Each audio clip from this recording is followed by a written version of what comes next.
നാടിന് പാലിയേറ്റീവ് വാഹനം സമർപ്പിച്ച് ചുള്ളിക്കാട് റെഡ് ബോയ്സ് യുവജന കൂട്ടായ്മ.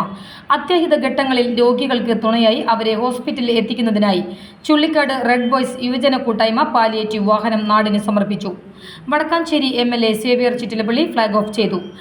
ഇപ്പൊ നമ്മുടെ ഓട്ടുപാറ ആശുപത്രിയിലെ അങ്ങനെ വരുന്ന പകർച്ചവ്യാധികൾ ഉണ്ടായാൽ അവരെ പരിപാലിക്കുന്നതിന് വേണ്ടിയുള്ള ഒരു പ്രധാനപ്പെട്ട വാർഡ് തന്നെ ഏകദേശം 1.5 കോടി രൂപ ചെലവഴിച്ച് എല്ലാ സംവിധാനങ്ങളോടും കൂടി രൂപപ്പെടുത്തിയിരിക്കുകയാണ് ഒരു വാർഡ്. അത് നമ്മുടെ നേരത്തെ നമ്മൾ കൊറോണയ്ക്ക് വാക്സിനൊക്കെ എടുക്കാൻ വേണ്ടി പോയ TB റോട്ടിലേക്ക് കയറിയിട്ടുള്ള സ്ഥലത്താണ്.